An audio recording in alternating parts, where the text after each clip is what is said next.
Hi, I'm Julia London, and I am the author of You Lucky Dog. It's the story of how two people's lives become inextricably entwined when a dog walker delivers the wrong dogs to their respective houses. Set in Austin, Texas. In a central part of town, a man with demonstrably limited ambition, one only needs to see how much time he spends playing video games, collects the dog he walks 3 times weekly. There are 7 altogether: 2 basset hounds, a lab, 2 medium-sized dogs of questionable heritage, a beagle mix, and a dachshund that struggles to keep up. The man, Brant, loads the dogs into the back of his 10-year-old Toyota 4x4, drives down to the shores of Ladyburg Lake, leashes up the dogs, and walks them on the heavily trafficked Butler hike and bike trail.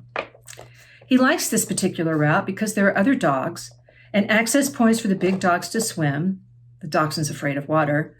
Also, there's a spot just under the Pfluger pedestrian bridge where Brant can usually sell enough weed to get through the week. He's noticed a new guy hanging around his business location on their last couple of outings, and today the new guy saunters over. When Brant asks what's up, the new guy said, "I'm visiting in town and looking for a friend." Brant doesn't want to ask what that means because he feels like he ought to know. Cool, he says, and then another thought occurs to him, an unsavory thought. And he takes a step backward and says, "What kind of friend?" "Depends," the new guy says. "What have you got?" "Ah, that kind of friend." Still, Brant is mildly confused because he is not a grocery store and people generally know what they want.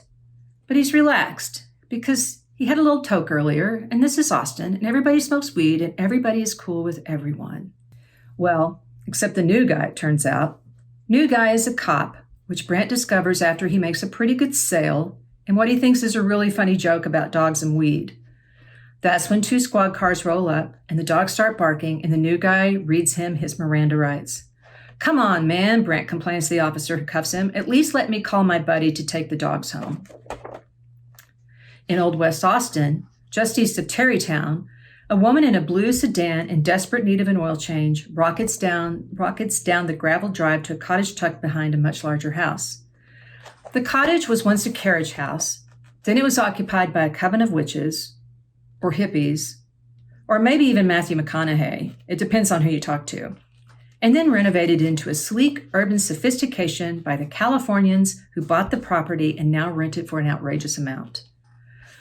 Carly has been stuck in traffic and really must avail herself of the facilities. She bangs through the door, leaves her keys dangling from the lock, and abandons her overstuffed tote bag in the entry.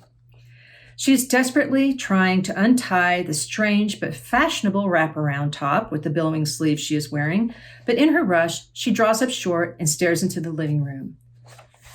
She doesn't comprehend what she is seeing. Her eyes simply cannot reconcile the sight of the dog on the couch with her brain. It's not that she doesn't have a dog. She does.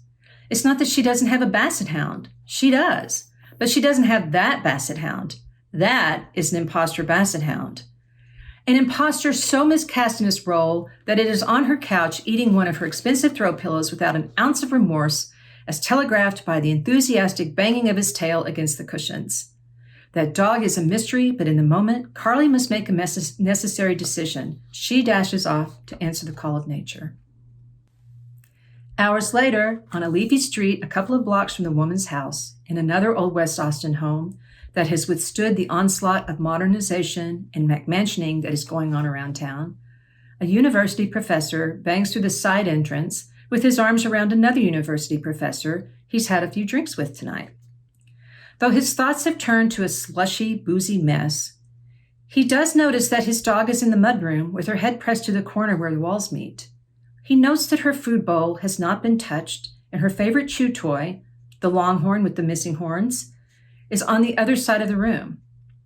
This is strange behavior for his otherwise enthusiastic and friendly dog, but Max assumes she is pouting because he is home late. Well, sue him.